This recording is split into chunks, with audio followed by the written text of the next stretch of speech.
आप लिहो तुम कथा सुधारी। सतनाम श्री वाहिगुरु साहिब जी। दोहरा श्री गुरु घर ते वहर को दिए चुपाक बगाए। परे जाए कर तह कछु सिख हो तेज सथाए। वाहिगुरु जी का खालसा वाहिगुरु जी की फतेह। परम सन्मान जो गुरु की साजी नवाजी हुई। गुरु रूप गुरु खालसा साध संगत जी, आप जी अत्यंत बड़भागे हो। गुरु साहिब जी की गोद में बैठ के गुरु पातशाह की बाणी का लाहा प्राप्त कर रहे हो। आओ हुण सतगुरु तेग बहादुर साहिब जी महाराज के चरणों में अपनी सुरती नूं इकागर करिए। गुरु पातशाह जी का पावन इतिहास सरवण करिए। जिस समय महाराज दिल्ली पहुँचे हैं, 12,000 फौज आगरे तो गुरु साहब जी नूं दिल्ली लैके आई है। आगरे तो दिल्ली आण ते गुरु साहब नूं पूतां दी हवेली विच निवास कराया गया। रात समय वो प्रेत जो किसी समय उस हवेली का मालक सी अते अधोगति नूं गया सी, अपनी हवेली के ख्यालों विच ही मरिया सी और झूठी सौं पा के उसने वो मकान जित्या सी। वो प्रेत गुरु तेग बहादुर साहब के चरणों च हाज़र होया ते गुरु साहब लई चूपण लई गन्ने लैके आया।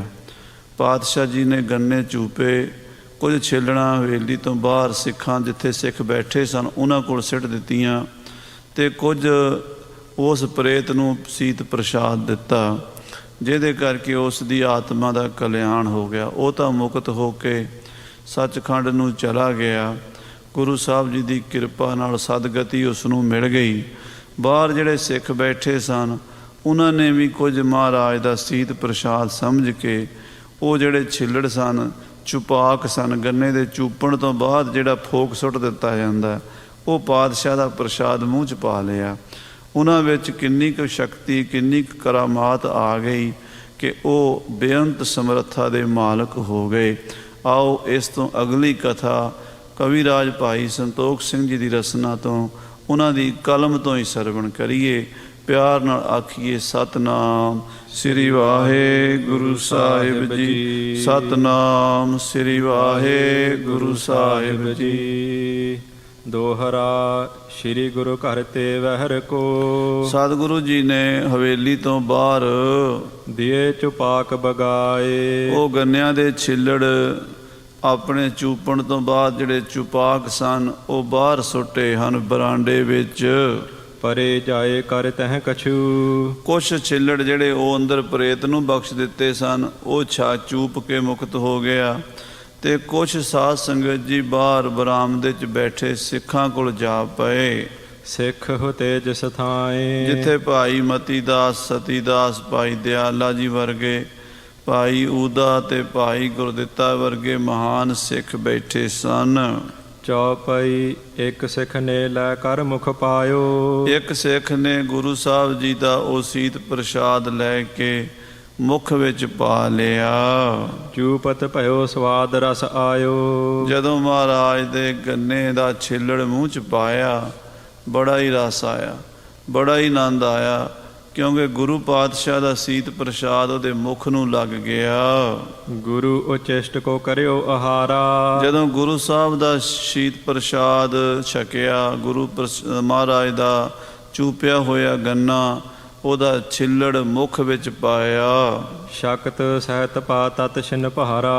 वो सिख दे अंदर अनंत शक्तियां दा प्रवेश कर गया।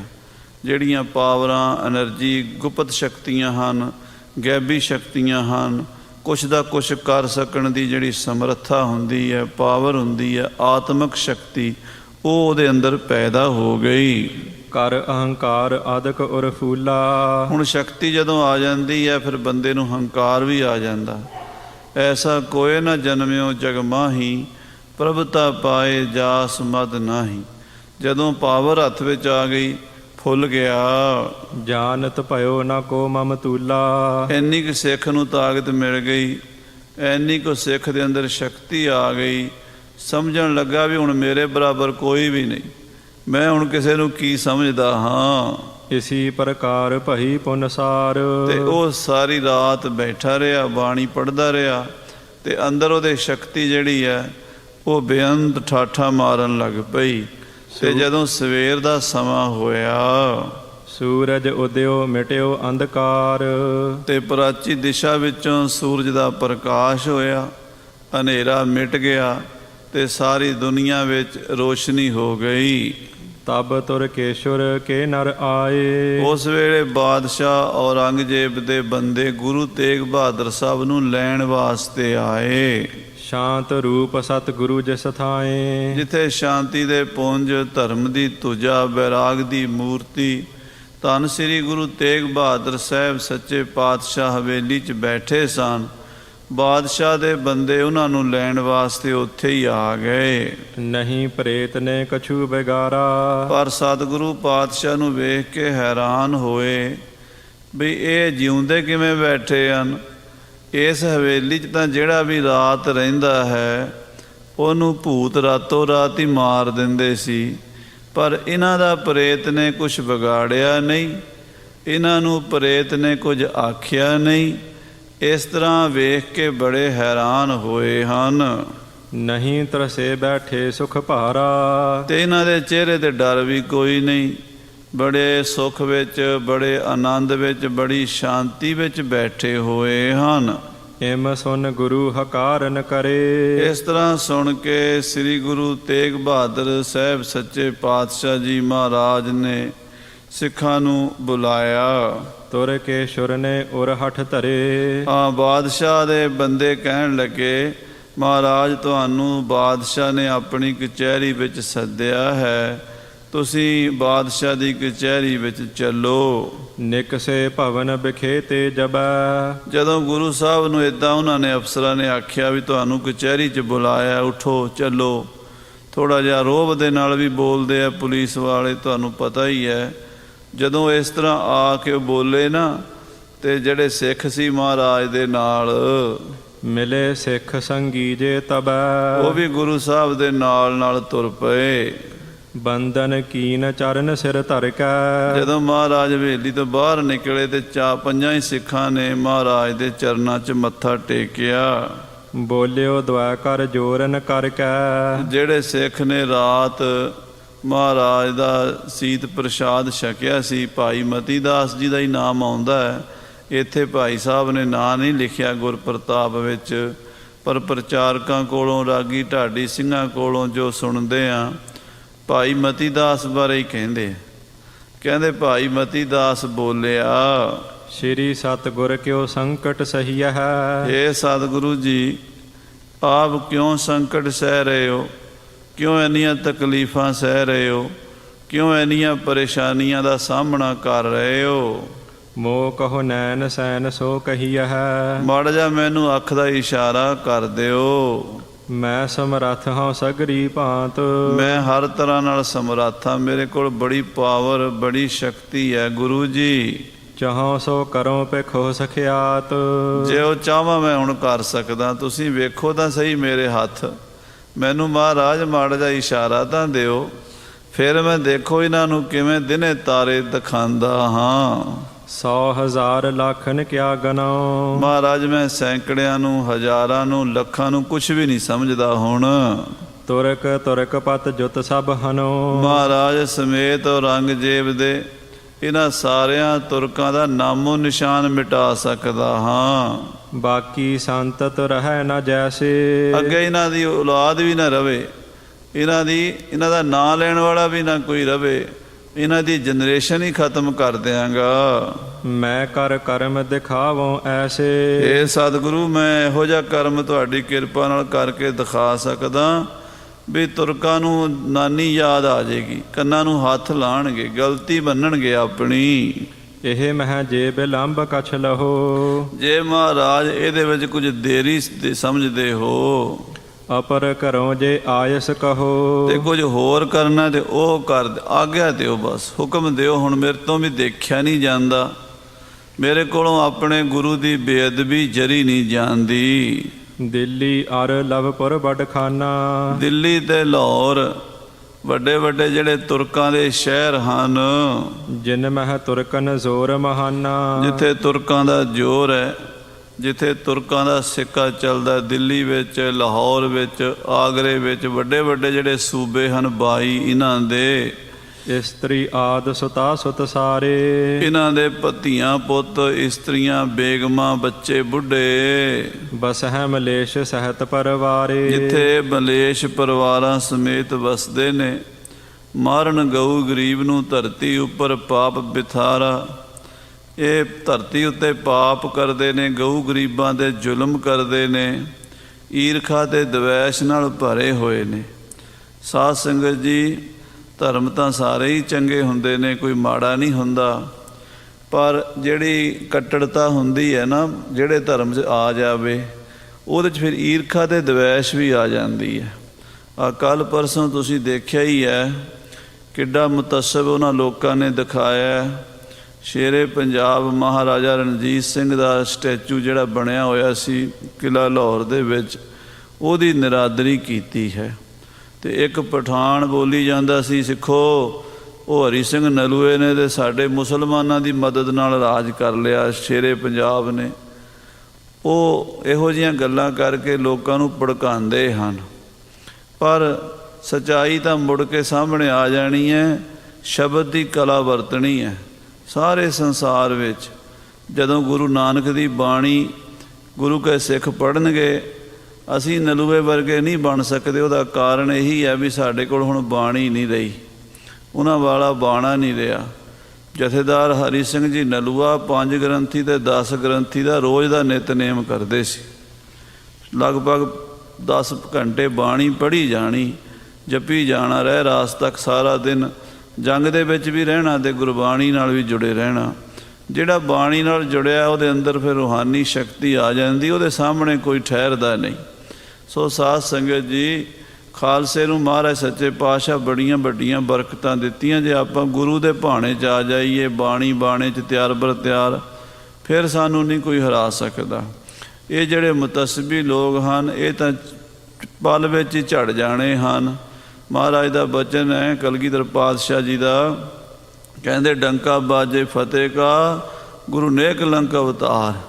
ਨੇਕ ਲੰਕ ਚੜੂ ਮਹਾਰਾਜ ਗੁਰੂ ਗ੍ਰੰਥ ਸਾਹਿਬ ਵਿੱਚ ਵੀ ਬਚਨ ਹੈ, ਨੇਕ ਲੰਕ ਬਜੀ ਡੰਕ ਚੜੂ ਦਲ ਰਵਿੰਦ ਜੀਓ।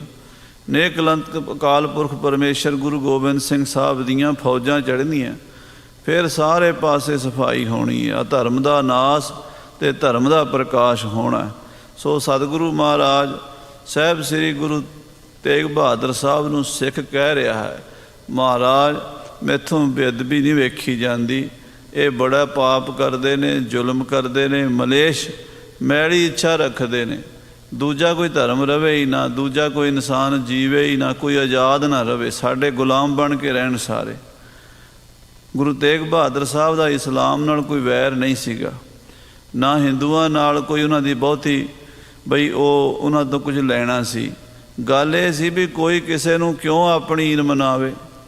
ਹਰ ਇੱਕ ਬੰਦੇ ਨੂੰ ਆਜ਼ਾਦੀ ਹੈ, ਉਹ ਆਪਣੇ ਧਰਮ ਦੇ ਵਿੱਚ ਪੂਜਾ ਕਰੇ, ਪਾਠ ਕਰੇ, ਨਮਾਜ਼ ਪੜ੍ਹੇ, ਮੰਦਰ ਜਾਵੇ, ਗੁਰਦੁਆਰੇ ਜਾਵੇ, ਮਸੀਤ ਜਾਵੇ, ਉਹਨੂੰ ਕਿਉਂ ਰੋਕਦੇ ਹੋ। ਸੋ ਸਾਧ ਸੰਗਤ ਜੀ, ਗੁਰੂ ਤੇਗ ਬਹਾਦਰ ਸਾਹਿਬ ਦਾ ਸਿੱਖ ਕਹਿੰਦਾ, ਮਹਾਰਾਜ ਇਹ ਮਲੇਸ਼ ਗਊ ਗਰੀਬ ਨੂੰ ਮਾਰਦੇ ਹਨ। ਦੋਨੋਂ ਨਗਰਨ ਕੀ ਛਿਤ ਜੇਤੀ। ਮਹਾਰਾਜ ਹੁਕਮ ਦਿਓ ਦਿੱਲੀ ਤੇ ਲਾਹੌਰ ਦੀ ਇੱਟ ਨਾਲ ਇੱਟ ਖੜਕਾ ਦਿਆਂ, ਜਿੰਨੀ ਧਰਤੀ ਦਿੱਲੀ ਤੇ ਲਾਹੌਰ ਦੀ ਹੈ। ਆਪਣੇ ਹੱਥ ਉਠਾਵੋਂ ਤੇਤੀ। ਮੈਂ ਦੋ ਹੱਥਾਂ 'ਚ ਚੁੱਕ ਲਵਾਂ। ਮਹਾਰਾਜ ਮੇਰੇ 'ਚ ਇੰਨੀ ਪਾਵਰ ਆ ਗਈ ਹੈ ਕਿ ਮੈਂ ਇੱਕ ਹੱਥ 'ਚ ਦਿੱਲੀ ਚੁੱਕ ਸਕਦਾ ਤੇ ਦੂਜੇ ਹੱਥ ਵਿੱਚ ਲਾਹੌਰ ਚੁੱਕ ਸਕਦਾ ਹਾਂ। ਵੱਡੇ ਬੇਗ ਸੋ ਇਨ ਟਕਰਾਏ। ਤੇ ਇੱਦਾਂ ਦੋਵਾਂ ਨੂੰ ਪੜ੍ਹਾ ਦਿਆਂ ਜ਼ੋਰ ਦੇ ਨਾਲ, ਬੇਗ ਦੇ ਨਾਲ। ਇੱਕ ਪਾਸੇ ਇੱਕ ਮੁੱਠੀ 'ਚ ਲਾਹੌਰ ਚੁੱਕ ਕੇ, ਦੂਜੀ ਦੇ ਵਿੱਚ ਦਿੱਲੀ ਚੁੱਕ ਕੇ ਤੇ ਪੜ੍ਹਾ ਸਕਦਾ ਗੁਰੂ ਸਾਹਿਬ ਤੁਹਾਡੀ ਕਿਰਪਾ ਨਾਲ। ਭਗਨ ਘਰੋਂ ਮੰਦਰ ਸਮਦਾਏ। ਇਹਨਾਂ ਦੇ ਮਹਿਲ ਮਾੜੀਆਂ, ਮੰਦਰ ਮਕਾਨ ਜਿਹੜੇ ਬਣੇ ਹੋਏ ਨੇ, ਤਹਿਸ਼ ਨਹਿਸ਼ ਕਰ ਸਕਦਾ ਹਾਂ। ਇਹਨਾਂ ਦੇ ਸ਼ਹਿਰਾਂ ਦਾ ਨਾਮੋ ਨਿਸ਼ਾਨ ਨਜ਼ਰ ਨਾ ਆਵੇ, ਇਹੋ ਜਿਹੀ ਮੈਂ ਇਹਨਾਂ ਨੂੰ ਸਜ਼ਾ ਦੇ ਸਕਦਾ ਹਾਂ। ਪੁਨ ਆਉਂਦੇ ਕਰ ਦੇਵੋਂ ਗੇਰ। ਮੁੱਦੇ ਕਰਕੇ ਸੁੱਟਦਿਆਂ ਤੁਰਕ, ਇਹਨਾਂ ਦੇ ਸ਼ਹਿਰ ਹੀ ਮੁੱਦੇ ਕਰਦਿਆਂ ਦੇ ਮੁਲਕ ਮੁੱਦੇ ਕਰਦਿਆਂ ਮਹਾਰਾਜ ਜੀ। ਜਿਸ ਤੇ ਦੁਸ਼ਟ ਨ ਉਕਸਹਿ ਫੇਰ। ਮੁੜ ਕੇ ਦੁਸ਼ਟ ਫਿਰ ਸਾਹ ਨਾ ਲੈਣ, ਮੁੜ ਕੇ ਸਿਰ ਨਾ ਚੁੱਕਣ। ਇਹੋ ਜਿਹਨਾਂ ਪਾਪੀਆਂ ਨੂੰ, ਦੁਸ਼ਟਾਂ ਨੂੰ ਮੈਂ ਸਜ਼ਾ ਦਵਾਂ। ਇਤਿਆਦਿਕ ਹੈ ਸ਼ਕਤ ਵਿਸਾਲਾ। ਇਸ ਪ੍ਰਕਾਰ ਦੀ ਮੇਰੇ 'ਚ ਸ਼ਕਤੀ ਹੈ ਸਤਿਗੁਰੂ ਸੱਚੇ ਪਾਤਸ਼ਾਹ ਜੀਓ। ਬਾਕ ਆਪ ਕੀ ਜਹ ਇਸ ਕਾਲਾ। ਆਪ ਸਿਰਫ ਹੁਕਮ ਕਰੋ, ਬਚਨ ਕਰੋ ਪਾਤਸ਼ਾਹ ਜੀ। ਰਾਵਰ ਕੇਰ ਅਨਾਦਰ ਕਰਈ। ਹੇ ਪਾਤਸ਼ਾਹ, ਇਹ ਤੁਹਾਡਾ ਅਨਾਦਰ ਕਰਦੇ ਨੇ, ਤੁਹਾਡੀ ਬੇਅਦਬੀ ਕਰਦੇ ਨੇ, ਤੁਹਾਨੂੰ ਕੌੜਾ ਬੋਲਦੇ ਨੇ, ਆਪ ਜੀ ਨੂੰ ਹਵਾਲਾਤਾਂ 'ਚ ਬੰਦ ਕਰਦੇ ਨੇ। ਮਹਾਰਾਜ, ਇਹਨਾਂ ਨੂੰ ਮੈਂ ਸਜ਼ਾ ਦੇਣੀ ਚਾਹੁੰਦਾ ਹਾਂ। ਤੁਰਕ ਮੰਦ ਮਤ ਕੁਛ ਨਾ ਵਿਚਰਈ। ਇਹਨਾਂ ਦੀ ਬੁੱਧੀ ਭ੍ਰਿਸ਼ਟ ਹੋ ਗਈ ਹੈ। ਮੰਦ ਮਤੀਏ ਤੁਰਕ ਮਹਾਰਾਜ ਕੋਈ ਵਿਚਾਰ ਹੀ ਨਹੀਂ ਕਰਦੇ ਵੀ ਗੁਰੂਆਂ ਪੀਰਾਂ ਦਾ ਸਤਿਕਾਰ ਕਿਵੇਂ ਕਰੀਦਾ ਹੈ। ਇਹਨਾਂ ਨੂੰ ਵੱਡੇ ਛੋਟੇ ਦੀ ਤਮੀਜ਼ ਹੀ ਕੋਈ ਨਹੀਂ ਹੈ। ਇਹ ਮੂਰਖ ਹਨ ਤੁਰਕ ਸੱਚੇ ਪਾਤਸ਼ਾਹ ਜੀਓ। ਚੌਂਕੀਦਾਰ ਖਰੇ ਚਾਹ ਪਾਸੇ। ਆਲੇ ਦੁਆਲੇ ਚੌਂਕੀਦਾਰ ਪਹਿਰੇਦਾਰ ਬਰਛੇ ਫੜ ਕੇ ਖਲੋਤੇ ਸਨ। ਕੈਦ ਕਰਿਓ ਚਾਹਤ ਦੁਖ ਰਾਸੇ। ਤੇ ਗੁਰੂ ਸਾਹਿਬ ਜੀ ਨੂੰ ਕੈਦ ਕਰਨਾ ਚਾਹੁੰਦੇ ਸਨ ਵੀ ਆਪਣੀ ਪਹਿਰੇ 'ਚ ਰੱਖੀਏ। ਭਲਾ ਪਰਮੇਸ਼ਰ ਵੀ ਕਦੀ ਕੈਦ ਵਿੱਚ ਆਇਆ? ਪਰਮੇਸ਼ਰ ਨੂੰ ਕੌਣ ਕੈਦ ਕਰ ਸਕਦਾ? ਉਹ ਤਾਂ ਮਹਾਰਾਜ ਦੀ ਲੀਲਾ ਸੀ, ਗੁਰੂ ਤੇਗ ਬਹਾਦਰ ਸਾਹਿਬ ਸੱਚੇ ਪਾਤਸ਼ਾਹ ਜੀ ਦੀ। ਇਨ ਤੇ ਕਿਉਂ ਸਹੀਏ ਅਪਮਾਨ। ਇਹ ਮਹਾਰਾਜ, ਇਹਨਾਂ ਮੂਰਖਾਂ ਤੋਂ, ਇਹਨਾਂ ਪਾਪੀਆਂ ਤੋਂ, ਇਹਨਾਂ ਦੁਸ਼ਟਾਂ ਤੋਂ ਕਿਉਂ ਅਪਮਾਨ ਕਰਾਉਂਦੇ ਹੋ ਆਪਣਾ? ਆਪ ਜੀ ਦਾ ਅਨਾਦਰ ਕਰਦੇ ਨੇ, ਬੇਇੱਜ਼ਤੀ ਕਰਦੇ ਨੇ, ਅਪਮਾਨ ਕਰਦੇ ਨੇ, ਕਿਉਂ ਸਹਿੰਦੇ ਹੋ ਸਤਿਗੁਰੂ ਜੀ? ਐਸੀ ਕਰਹੁ ਪਰ ਹੈ ਭਗ ਆਨ। ਮਹਾਰਾਜ, ਮੈਂ ਇਹਨਾਂ ਇਹੋ ਜਿਹੇ ਹੱਥ ਲਾਵਾਂਗਾ, ਇਹੋ ਜਿਹੇ ਇਹਨਾਂ ਨੂੰ ਮੈਂ ਮਹਾਰਾਜ ਸੱਚੇ ਪਾਤਸ਼ਾਹ ਜੀ ਸਜ਼ਾ ਦਿਆਂਗਾ। ਤੁਹਾਡੇ ਪੈਰਾਂ ਦੇ ਪੈ ਕੇ ਮਾਫੀਆਂ ਮੰਗਣਗੇ, ਅਰੜਾ ਕੇ ਕਹਿਣਗੇ ਛੱਡ ਦਿਓ ਸਾਨੂੰ, ਬਖਸ਼ਾ ਲਓ ਸਾਨੂੰ। ਇਮ ਸਿੱਖ ਤੇ ਸੁਨ ਕਰ ਮੁਸਕਾਏ। ਆਪਣੇ ਪਿਆਰੇ ਸਿੱਖ ਦੇ ਬਚਨ ਸੁਣ ਕੇ ਸਤਿਗੁਰੂ ਹੱਸ ਪਏ, ਮੁਸਕਰਾ ਪਏ। ਗਹੀ ਬਾਹੋਂ ਗੁਰ ਹਾਥ ਦਬਾਏ। ਤੇ ਮਹਾਰਾਜ ਨੇ ਉਹਦੀ ਬਾਂਹ ਫੜ ਲਈ, ਮਤੀ ਦਾਸ ਦੀ ਬਾਂਹ ਫੜ ਕੇ ਤੇ ਘੁੱਟ ਦਿੱਤੀ। ਐਂਚਨ ਕੀਨ ਸ਼ਕਤ ਜੇ ਭਈ। ਬਾਂਹ ਫੜ ਕੇ ਜਿਹੜੀ ਘੁੱਟਿਆ ਨਾ, ਜਿੰਨੀ ਸ਼ਕਤੀ ਰਾਤ ਦਿੱਤੀ ਸੀ ਉਹ ਵਾਪਸ ਖਿੱਚ ਲਈ। ਸ਼ੂਸ਼ੀ ਦੇਹ ਤਥਾ ਹੋਏ ਗਈ। ਜਦੋਂ ਸਰੀਰ ਵਿੱਚੋਂ ਸ਼ਕਤੀ ਨਿਕਲ ਗਈ, ਖਾਲੀ ਕਰ ਦਿੱਤਾ। ਉਹ ਜਿਹੜੀ ਫੀਲਿੰਗ ਆ ਰਹੀ ਸੀ, ਪਾਵਰ ਆ ਰਹੀ ਸੀ, ਐਨਰਜੀ ਆ ਰਹੀ ਸੀ, ਮੈਂ ਦਿੱਲੀ ਤੇ ਲਾਹੌਰ ਦੀ ਇੰਟਰਨੈਟ ਖੜਕਾ ਦਿਆਂ, ਉਹ ਜਦੋਂ ਵਾਪਸ ਖਿੱਚ ਲਈ ਤਾਂ ਉਸ ਵੇਲੇ ਭਾਈ ਮਤੀ ਦਾਸ ਜੀ ਨੂੰ ਮਹਿਸੂਸ ਹੋਇਆ ਵੀ ਸਤਿਗੁਰੂ ਹੀ ਆਪ ਕਰਨ ਕਰਾਵਣ ਕਰਨੇ ਜੋਗ, ਜੋ ਤਿਸ ਭਾਵੈ ਸੋਈ ਹੋਗ। ਇਹ ਆਪ ਹੀ ਮਹਾਰਾਜ ਸੱਚੇ ਪਾਤਸ਼ਾਹ ਸ਼ਕਤੀ ਦੇਣ ਵਾਲੇ ਨੇ ਤੇ ਆਪ ਹੀ ਸ਼ਕਤੀ ਲੈਣ ਵਾਲੇ ਨੇ। ਜਥਾ ਊਖ ਤੇ ਰਸ ਨਿਕਸਾਵੈ। ਜਿਵੇਂ ਗੰਨੇ ਵਿੱਚੋਂ ਰਸ ਕੱਢ ਲਈਏ ਤੇ ਪਿੱਛੇ ਫੋਕ ਰਹਿ ਜਾਂਦਾ ਹੈ। ਖੋਰ ਰਹੇ ਬਿਨ ਸਾਰ ਗਿਰਾਵੈ। ਉਹ ਖਾਲੀ ਉਹਦਾ ਛਿਲਕਾ ਹੀ ਰਹਿ ਜਾਂਦਾ ਹੈ। ਭਇਓ ਅਸਾਰ ਲਖਿਓ ਮਨ ਮਾਹੀ। ਇੱਦਾਂ ਭਾਈ ਮਤੀ ਦਾਸ ਵਿੱਚੋਂ ਪਾਵਰ ਜਦੋਂ ਖਿੱਚ ਲਈ, ਉਹਨੂੰ ਮਹਿਸੂਸ ਹੋਇਆ ਵੀ ਹੁਣ ਮੈਂ ਖਾਲੀ ਹੋ ਗਿਆ ਹਾਂ। ਪ੍ਰਥਮ ਸ਼ਕਤ ਉਰ ਪਈਅਤ ਨਾਹੀ। ਤੇ ਪਹਿਲੇ ਵਾਲੀ ਜਿਹੜੀ ਰਾਤ ਦੀ ਪਾਵਰ ਮਹਿਸੂਸ ਹੋਣ ਲੱਗੀ ਸੀ ਵੀ ਮੈਂ ਕੁਛ ਦਾ ਕੁਛ ਕਰ ਸਕਦਾ ਹਾਂ, ਉਹ ਜਿਹੜੀ ਫੀਲਿੰਗ ਆ ਰਹੀ ਸੀ, ਜਿਹੜਾ ਅਨੁਭਵ ਆ ਰਿਹਾ ਸੀ, ਉਹ ਹੁਣ ਨਹੀਂ ਆ ਰਿਹਾ। ਉਹ ਸ਼ਕਤੀ ਅੰਦਰੋਂ ਨਿਕਲ ਚੁੱਕੀ ਹੈ। ਪਛਤਾਤਾਪ ਕਰਤ ਦੁਖ ਪਾਵੈ। ਹੁਣ ਪਛਤਾਣ ਲੱਗ ਪਏ ਭਾਈ ਸਾਹਿਬ, ਮਨ 'ਚ ਦੁਖੀ ਹੋਏ ਵੀ ਮੈਂ ਗੁਰੂ ਸਾਹਿਬ ਦੇ ਸਾਹਮਣੇ ਆਪਾ ਜਣਾ ਬੈਠਾ ਹਾਂ। ਹਾਂਜੀ, ਇਹ ਕਿਆ ਭਇਓ ਹਿਰਦੈ ਮੁਰਝਾਵੈ। ਇਹ ਕੀ ਹੋ ਗਿਆ? ਮਨ ਵਿੱਚ ਬੜਾ ਹੀ ਭਾਈ ਸਾਹਿਬ ਪਛਤਾਏ ਹਨ, ਮੁਰਝਾਏ ਹਨ। ਸਤਿਗੁਰ ਕਹਿਓ ਕਰੋ ਜਿਮ ਹੋਵੈ। ਹੱਸ ਕੇ ਕਹਿਣ ਲੱਗੇ ਸਤਿਗੁਰੂ, ਗੁਰੂ ਤੇਗ ਬਹਾਦਰ ਸਾਹਿਬ ਕਹਿੰਦੇ ਕਰੋ ਭਾਈ ਜੀ, ਕੁਛ ਕਰੋ, ਜੇ ਕੁਝ ਕਰ ਸਕਦੇ ਹੋ ਦਿਖਾਓ ਕੋਈ ਕਰਾਮਾਤ। ਟਕਰਾਵਹੁ ਪੁਰ ਜੇ ਵੱਡ ਦੋਵੈ। ਜੇ ਦਿੱਲੀ ਤੇ ਲਾਹੌਰ ਦੀ ਤੁਸੀਂ ਇੰਟਰਨੈਟ ਖੜਕਾਣੀ ਹੈ ਤੇ ਖੜਕਾਓ, ਹੁਣ ਟਕਰਾ ਦਿਓ ਦੋਵਾਂ ਸ਼ਹਿਰਾਂ ਨੂੰ ਆਪਸ ਵਿੱਚ। ਇਮ ਸੁਣ ਕੇ ਬੋਲਿਓ ਕਰ ਜੋਰ। ਇਹ ਬਚਨ ਸੁਣ ਕੇ ਦੋਵੇਂ ਹੱਥ ਜੋੜ ਲਏ ਤੇ ਬੜੀ ਸ਼ਰਧਾ ਨਾਲ, ਨਿਮਰਤਾ ਨਾਲ ਸਿੱਖ ਬੋਲਿਆ। ਭਇਓ ਦੀਨ ਦਿਖ ਤਿਨ ਮੁਖ ਔਰ ਔਰ ਨਿਵਾਣਾ ਜਿਹਾ ਹੋ ਕੇ ਮਹਾਰਾਜ ਦੇ ਮੂੰਹ ਵੱਲ ਵੇਖਣ ਲੱਗਾ ਤਰਸ ਭਰੀਆਂ ਅੱਖਾਂ ਦੇ ਨਾਲ। ਕਰਨ ਹਰਨ ਜਗ ਤੇ ਤੁਮ ਵਰਤਾ। ਇਹ ਸੱਚੇ ਪਾਤਸ਼ਾਹ, ਕਰਨ ਵਾਲੇ ਵੀ ਤੁਸੀਂ, ਕਰਾਉਣ ਵਾਲੇ ਵੀ ਤੁਸੀਂ, ਹਰਨ ਵਾਲੇ ਵੀ ਤੁਸੀਂ ਤੇ ਭਰਨ ਵਾਲੇ ਵੀ ਤੁਸੀਂ। ਤੁਸੀਂ ਇਸ ਸੰਸਥੀ ਦੇ ਮਾਲਕ ਹੋ ਸੱਚੇ ਪਾਤਸ਼ਾਹ, ਖੰਡਾਂ ਬ੍ਰਹਮੰਡਾਂ ਦੇ ਮਾਲਕ ਹੋ। ਚਹੇ ਕਰੋ ਸਭ ਹਿਨ ਕੇ ਕਰਤਾ। ਸਭ ਦੇ ਕਰਤੇ ਤੁਸੀਂ ਹੋ ਮਹਾਰਾਜ। ਮਾਨੁਖ ਕੈ ਕਛ ਨਾਹੀ ਹਾਥ, ਸਾਡੇ ਹੱਥ ਕੁਛ ਨਹੀਂ ਹੈ ਮਹਾਰਾਜ। ਜਿਵੇਂ ਚਾਹੋ ਉਵੇਂ ਹੀ ਕਰ ਸਕਦੇ ਹੋ ਆਪ ਜੀ। ਲਖੀ ਨ ਮਹਿਮਾ ਅਦਕ ਪ੍ਰਤਾਪਾ। ਇਹ ਮਹਾਰਾਜ, ਮੈਂ ਮੂਰਖ ਕੀ ਕੇਤਕ ਬਾਤ ਹੈ। ਮੈਂ ਮੂਰਖਾਂ, ਮੈਨੂੰ ਕੀ ਪਤਾ। ਮੈਂ ਆਪ ਜੀ ਦੀ ਮਹਿਮਾ ਨਹੀਂ ਜਾਣ ਸਕਿਆ, ਭੁੱਲ ਗਿਆ ਮਹਾਰਾਜ। ਕਰਿਓ ਜਨਾਵਨ ਕੋ ਮੈਂ ਆਪਾ। ਮੈਂ ਆਪ ਜੀ ਦੇ ਸਾਹਮਣੇ ਆਪਾ ਜਣਾਇਆ ਵੀ ਮੈਂ ਵੀ ਕੁਝ ਹਾਂ। ਨਾਨਕ ਜੇ ਕੋ ਆਪੋ ਜਾਣੈ, ਅੱਗੇ ਗਿਆ ਨਾ ਸੋ ਹੈ। ਜਿਹੜਾ ਵਾਹਿਗੁਰੂ ਦੇ ਦਰ 'ਤੇ ਜਾਵੇ ਤੇ ਉੱਥੇ ਜਾ ਕੇ ਕਵੇ ਮੈਂ ਵੀ ਹਾਂ ਕੁਝ, ਉਹ ਫਿਰ ਸਾਧ ਸੰਗਤ ਜੀ ਸੋਭਾ ਨਹੀਂ ਪਾਉਂਦਾ। ਨਾਨਕ ਜੇ ਕੋ ਆਪੋ ਜਾਣੈ, ਆਪਣੇ ਆਪ ਨੂੰ ਸ਼ੋਅ ਕਰਨਾ ਵੀ ਮੈਂ ਕੁਝ ਕਰ ਸਕਦਾ। ਜਾਵੇ ਜਾਣੈ ਮੈਂ ਕਿਛ ਕਰਤਾ। ਕੋਈ ਵੀ ਚੀਜ਼, ਨਿੱਕੀ ਤੋਂ ਨਿੱਕੀ ਗੱਲ ਜੇ ਮੈਂ ਕਰਤਾ ਤਾਂ ਮਹਾਰਾਜ ਕਹਿੰਦੇ ਫਿਰ ਸੁਣ ਲਓ, ਤਬਲਾ ਗਰਭ ਜੋਨ ਮੈਂ ਫਿਰਤਾ। ਉਹਨਾਂ ਚਿਰ 84 ਦੇ ਗੇੜੇ 'ਚ ਪਿਆ ਰਹੇਗਾ। ਉਹਨਾਂ ਚਿਰ ਮੁਕਤੀ ਨਹੀਂ ਹੁੰਦੀ, ਉਹਨਾਂ ਚਿਰ ਕਲਿਆਣ ਨਹੀਂ ਹੁੰਦਾ, ਉਹਨਾਂ ਚਿਰ ਜੋਤ ਜੋਤ ਨਾਲ ਨਹੀਂ ਰਲਦੀ। ਜਦੋਂ ਆਪਾਂ ਭਾਵ ਗਵਾ ਕੇ ਬੂੰਦ ਸਾਗਰ 'ਚ ਮਿਲ ਜਾਵੇ, ਗੱਲ ਵੱਖਰੀ ਹੈ। ਸਤਿਗੁਰੂ ਤੇਗ ਬਹਾਦਰ ਸਾਹਿਬ ਜੀ ਮਹਾਰਾਜ ਕਹਿੰਦੇ ਕਰਕੇ ਕੁਛ ਵਿਖਾ। ਕਹਿੰਦਾ ਮਹਾਰਾਜ ਮੈਂ ਕੁਛ ਵੀ ਨਹੀਂ ਕਰਨ ਜੋਗਾ, ਮੇਰੇ ਤੋਂ ਭੁੱਲ ਹੋ ਗਈ। ਮੈਂ ਆਪ ਜੀ ਦੇ ਸਾਹਮਣੇ ਆਪਾ ਜਣਾ ਬੈਠਾ, ਗੁਰੂ ਦੇ ਸਾਹਮਣੇ ਡੀਂਗਾ ਮਾਰ ਬੈਠਾ ਹਾਂ। ਕਰੋ ਸਹਾਇ ਗੁਰੂ ਕੀ ਅਬੈ। ਮੇਰੇ ਮਨ 'ਚ ਹਉਮੈ ਆ ਗਈ ਵੀ ਮੈਂ ਗੁਰੂ ਦੀ ਸਹਾਇਤਾ ਕਰ ਸਕਦਾ, ਮੈਂ ਗੁਰੂ ਦੀ ਮਦਦ ਕਰ ਸਕਦਾ। ਭਲਾ ਬੰਦਾ ਗੁਰੂ ਦੀ ਕੀ ਮਦਦ ਕਰ ਸਕਦਾ? ਸਾਧ ਸੰਗਤ ਜੀ, ਕਈ ਵਾਰ ਮੇਰੇ ਵਰਗੇ ਸਿੱਖ ਉਹ ਸੋਚਦੇ ਆ ਜੇ ਮੈਂ ਨਾ ਹੋਵਾਂ ਤੇ ਗੁਰਦੁਆਰੇ ਦਾ ਕੰਮ ਹੀ ਨਾ ਚੱਲੇ। ਮੈਂ ਨਾ ਹੋਵਾਂ ਤੇ ਗੁਰਦੁਆਰੇ ਕਥਾ ਨਹੀਂ ਹੋ ਸਕਦੀ। ਮੈਂ ਨਾ ਹੋਵਾਂ ਤੇ ਗੁਰਦੁਆਰੇ ਕੀਰਤਨ ਨਹੀਂ ਹੋ ਸਕਦਾ। ਮੈਂ ਨਾ ਹੋਵਾਂ ਤੇ ਗੁਰੂ ਦਾ ਲੰਗਰ ਨਹੀਂ ਚੱਲ ਸਕਦਾ। ਇਹ ਮੂਰਖਤਾ ਵਾਲੀ ਗੱਲ ਹੈ। ਗੁਰੂ ਨਾਨਕ ਦਾ ਥੜਾ ਇੱਕ ਗਿਆ ਤੇ ਦੂਜਾ ਖੜਾ। ਇੱਥੇ ਗੁਰੂ ਨੇ ਸੇਵਾ ਕਰਾਈ ਜਾਣੀ ਹੈ, ਸੇਵਾ ਨਹੀਂ ਬੰਦ ਹੁੰਦੀ।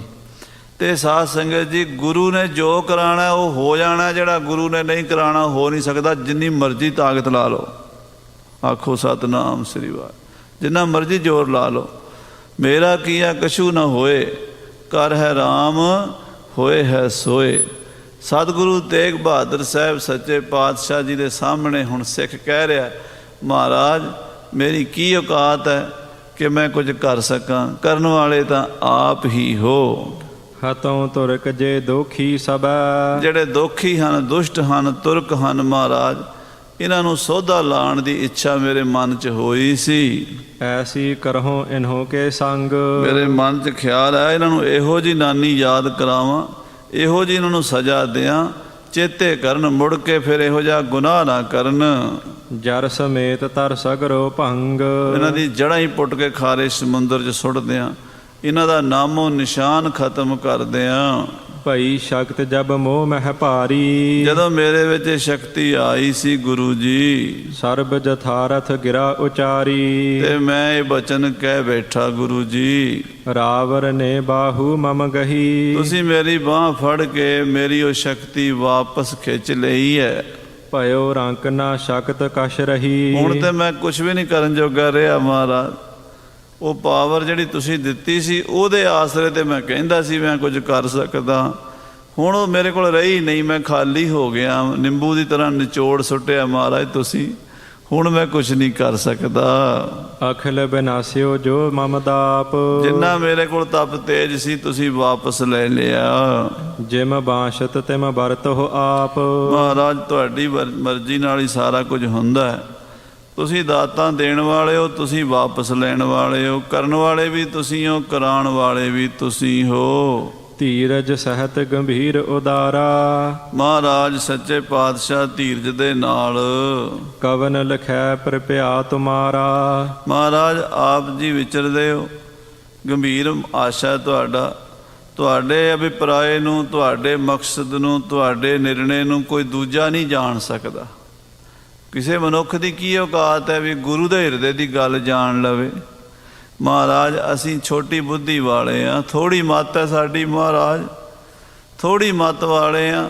ਤੂੰ ਸਮਰੱਥ ਵੱਡਾ, ਮੇਰੀ ਮੱਤ ਥੋੜ੍ਹੀ ਰਾਮ, ਮੇਰੀ ਮੱਤ ਥੋੜ੍ਹੀ ਹੈ ਮਹਾਰਾਜ, ਮੈਂ ਆਪ ਜੀ ਦੀ ਮਹਿਮਾ ਨਹੀਂ ਜਾਣ ਸਕਿਆ। ਰਚਹੁ ਭਵਿਖਿਅਤ ਕਿਆ ਸੋ ਬਿਰਤਾਂਤ। ਹੇ ਮਹਾਰਾਜ, ਅੱਗੇ ਆਉਣ ਵਾਲੇ ਸਮੇਂ ਤੁਸੀਂ ਕੀ ਕਰਨਾ ਹੈ, ਤੁਹਾਨੂੰ ਕੀ ਮਨਜ਼ੂਰ ਹੈ, ਕੀ ਤੁਹਾਡੇ ਦਿਲ ਵਿੱਚ ਚੱਲ ਰਿਹਾ, ਤੁਸੀਂ ਜਾਣਦੇ ਹੋ। ਨਹਿ ਕੋ ਜਾਣ ਸਕਹਿ ਅਸ ਭਾਂਤ। ਇਹ ਮਹਾਰਾਜ ਇਸ ਗੱਲ ਨੂੰ ਹੋਰ ਕੋਈ ਕਿਸੇ ਤਰ੍ਹਾਂ ਵੀ ਨਹੀਂ ਜਾਣ ਸਕਦਾ। ਮਹਾਰਾਜ ਤੁਹਾਡੇ ਹਿਰਦੇ ਦੀ ਗੱਲ ਆਪ ਜੀ ਜਾਣਦੇ ਹੋ, ਹੋਰ ਕਿਸੇ ਦੀ ਸਮਰੱਥਾ ਹੀ ਨਹੀਂ ਹੈ। ਸ੍ਰੀ ਗੁਰੂ ਤੇਗ ਬਹਾਦਰ ਸੁਨ ਕੈ। ਸਤਿਗੁਰੂ ਤੇਗ ਬਹਾਦਰ ਸਾਹਿਬ ਮਹਾਰਾਜ ਭਾਈ ਮਤੀ ਦਾਸ ਜੀ ਦੇ ਬਚਨ ਸੁਣ ਕੇ ਕੀਨ ਜਨਾਵਨ ਤਿਸ ਕੋ ਭਨ ਕੈ। ਦੱਸਣ ਲੱਗੇ ਸਾਰੀ ਖੇਡ। ਸ਼ਰਧਾ ਤਹਰ ਸੰਗ ਤੈ ਆਇਓ। ਭਾਈ ਸਿੱਖਾ, ਤੂੰ ਸ਼ਰਧਾ ਨਾਲ ਗੁਰੂ ਦੇ ਨਾਲ ਆਇਆ ਹੈ, ਸਿੱਖੀ ਧਰਮ ਭਲੇ ਨਿਭਾਇਓ। ਔਰ ਆਪਣੀ ਸਿੱਖੀ ਨਿਭਾ ਰਿਹਾ। ਇਹ ਸਿੱਖੀ ਦਾ ਧਰਮ ਹੈ ਵੀ ਆਪਣਾ ਤਨ ਮਨ ਧਨ ਗੁਰੂ ਤੋਂ ਵਾਰ ਦੇਵੇ। ਸਿੱਖ ਦਾ ਇਹੀ ਕੰਮ ਹੈ। ਅੱਗੇ ਦਰਗਾਹ ਵਿੱਚ ਫਿਰ ਗੁਰੂ ਦਾ ਕੰਮ ਹੈ। ਆਖੋ ਸ੍ਰੀ ਵਾਹਿਗੁਰੂ। ਆਪਣਾ ਤਨ ਮਨ ਧਨ ਗੁਰੂ ਨੂੰ ਸੌਂਪ ਦਿਓ, ਫਿਰ ਗੁਰੂ ਜਾਣੇ ਅਤੇ ਗੁਰੂ ਦਾ ਕੰਮ ਜਾਣੇ, ਫਿਰ ਗੁਰੂ ਆਪੇ ਛੁਡਾ ਲਏਗਾ। ਅਤੇ ਜੇ ਅਸੀਂ ਆਪਣੇ ਕੋਲ ਕੁਝ ਰੱਖਾਂਗੇ ਫਿਰ ਗੁਰੂ ਕੋਲ ਕੀ ਹੈ, ਫਿਰ ਗੁਰੂ ਨੂੰ ਦਿਆਂਗੇ ਤਾਂ ਹੀ ਕੁਛ ਮਿਲਣਾ ਨਾ। ਸੀਸ ਦੇਣਾ ਪੈਂਦਾ, ਸਤਿਗੁਰ ਅੱਗੇ ਸੀਸ ਭੇਟ ਦਿਓ। ਤੋ ਮਹਾਰਾਜ ਕਹਿੰਦੇ ਤੁਸੀਂ ਆਪਣਾ ਭਾਈ ਫਰਜ਼ ਨਿਭਾ ਰਹੇ ਹੋ ਗੁਰੂ ਵਾਸਤੇ। ਪੁਨ ਤੁਰ ਕਨਕੋ ਹੇਰ ਕੁਫੇਰ।